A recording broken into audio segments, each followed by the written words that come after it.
पंचम श्रेणी आज मातृभाषा कालांश को समस्त भाई भाई मानक स्वागत अभिनंदन। आम पूर्व कालांश शुक्ला पत्र कथा गद्यर प्रथम कालांश पढ़ीचे। यह कालांश को टिके पुनस्मरण करवा।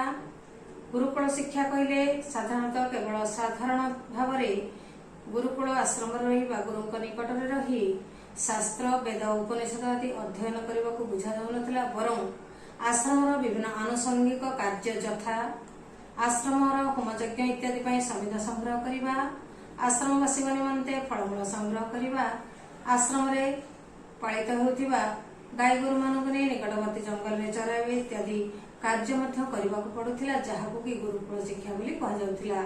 आई गुरुकुल शिक्षार गोटे वैशिष्ट्य थिला, जेतेबेले शिष्य मानकर शिक्षा समाप्त होतिला सेमाने गुरु को दक्षिणापूर्वक निजे स्वगृह को प्रत्यावर्तन करुथिले। से गुरु आश्रम रे तुषार एवं शिशिर नामक दुई जन निष्ठावान शिष्य रहिथिले। सेमानकर शिक्षा समाप्त हेबा परे सेमाने मध्य चिराचरित प्रथा तथा नियम अनुसार गुरु को दक्षिणा देबा पई चाहिले, किंतु गुरु अनिच्छा प्रकाश करथिले, कारण ए दुई जन थिले निष्ठापर शिष्य एवं गुरु अत्यंत तांको उपरे संतुष्ट थिले। किंतु शिष्य दुई जनकर अत्यधिक आग्रह देखि गुरु तांको केतोटी अदरकारी शुक्ला पत्र को दक्षिणा रूप देबा पई कहिथिले। आ पर घटना हम आज पढ़िबा। एबे देखिबा पुस्तक पठन को। परवर्ती पाठर गुरु को मुहरु एकथा शुणी तुषार और शिशिर विस्मित हेले।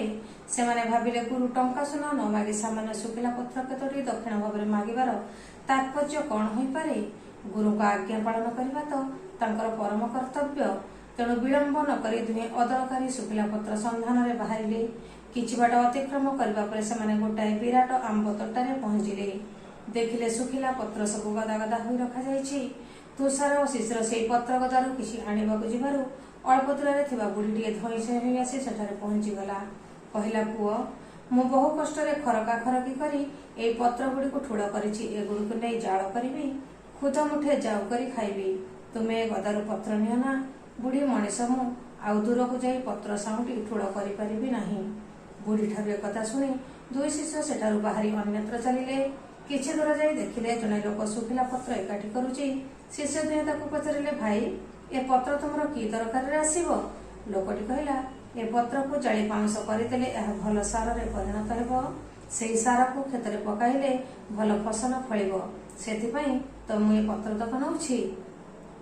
लोकटी मोरे एकथा शुणी दुई शिष्य पुणी आगु चलिले। किछि बाट जिबा परे देखिले बुढ़ाटी शुखिला पत्र साउंटुछि। बुढ़ा को दुहे पचारिले, मौसा ए पत्र नै तुमे कोन करिवो? बुढ़ाटी कहला, बापा तुमे पत्रर गुण बोधे जानना। यह को गुंड करी पानी रे फुटाई छाणी करी सेई फुटा पानी पीले सब प्रकार जर भल होई जिवो। एही पत्र हेउची पुराना जरर अव्यर्थ औषध। आमे पुस्तक पठन शिखिले। एबे आमे शब्द काठिन्य दूरीकरण को जिबा, अर्थात आमे विपरीत शब्द प्रथमे केतोटी जानिबा। विपरीत शब्द दरकारी, अदरकारी,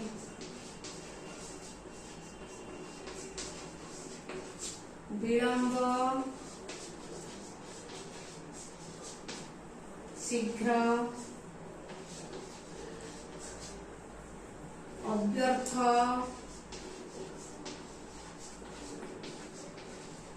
व्यर्थ, सामान्य, साधारण पढ़िथिले एबे सामान्य पढ़िले, असाधारण। एभली भाबरे आमे केतोटी मुख्य विपरीत शब्द जानले। आउ कठिन शब्दार्थ मध्य रहउछि आ तात्पर्य। गोटे शब्द अछि तात्पर्य, बहुत सुंदर शब्दटिए। तात्पर्य होछि प्रकृत अर्थ बा उद्देश्य। गुरुजन मानकर कथार तात्पर्य बुझी कार्य कले जीवन रे सफलता मिले। तात्पर्य हमको कौन कहते तार प्रकृत उद्देश्य प्रकृत अर्थ को हमें बुझिबा। तापरे एटी तात्पर्य अर्थ होछि कोन? प्रकृत उद्देश्य बा प्रकृत अर्थ।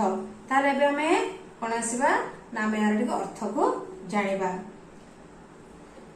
गुरु जतबेले अदरकारी शुक्ला पत्र मांगिले शिष्य जन बहुत आश्चर्य गले। भाविले जे गुरु आमको अलग मूल्यवान किसी समय मागी था कि पदार्थ मागी था कि कही समय आम दे था कि मूल्यवान पदार्थ मागी था कि सुखिला पत्र मागिले अदरकारी सुखिला पत्र ठीक अच्छे गुरुंकर आदेश पालन करवा हूँ शिष्य मानकर परम कर्तव्य जहाँ करणीय बा कर्तव्य मन पकईदेली प्रथम पाठ आम पढ़ी तो तेरे शिष्य दुई जन काल विलंबन कर शीघ्र शीघ्र बाहरी पड़े से अदरकारी सुखिला पत्र सन्धान गुरु को दक्षिणा देवार इच्छा प्रबल मात्रा मन रही प्रथम से गोटे बड़ विराट आंब तोटार बहुत गुड़े आंब गछ जो एकाठी थाए तोटा बोली कहू से आंब गछ गुड़े बहुत रहे तोटार पहुंचले देखिले गोटे जगह किसी सुखिला पत्र ठूल गदा हो रही पत्र गदा आम जानी गदा हो रही कहले जहा हो ये सुखिला पत्र मिल जमती से पत्र किसी आने चाहते बाहरी सेमती गोटे जड़े बुढ़ी लोकटे वृद्धा जड़े धई सही आसिक बुढ़ी माने लोक मैंने चलले धई सही हे दुर्बल लगे तो से कौन कले ना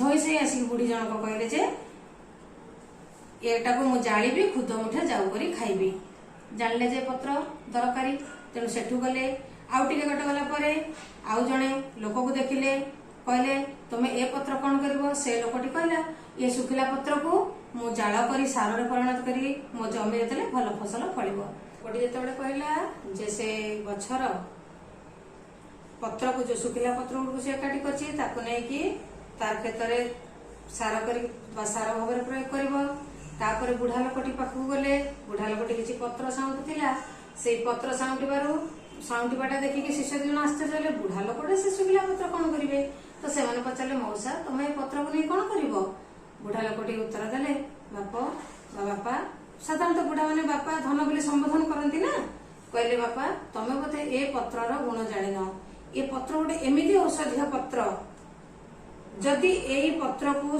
जो सुखिला पत्र को तुम गुंड करदेव चूना करदेव ताकू पानी रे फुटे छाणी कर पीब ताले तुम जेकोसी प्रकार रोग होते भल हो जेते पुराणा रोग होते भल हो कारण पुराणा रोगर एक अव्यर्थ व्यर्थ जहाँ हुए ना अव्यर्थ औषध हूँ पत्र तो आज आम जानले शिष्य दुई जन तीनोटी स्थान को सुखिला पत्र अदरकारी सुखिला पत्र सन्धान गले किंतु अदरकारी सुखिला पत्र नजर को आसला सत किंतु अदरकारी सुखिला पत्र नजर को आसला ना कि कम लगुला कौन व्यक्ति मानकर किसी ना कि कम लगुच सुखिला पत्र गुड़िक तो शिष्य मान मन में टिके शंकित होते से अदरकारी सुखिला पत्र पाइबाटा जेते सहज बोली से प्रथम भावुले एते सहज हो तो आज आम एति पढ़ा आर परवर्ती काल से हूँ आम कार्यफर्द।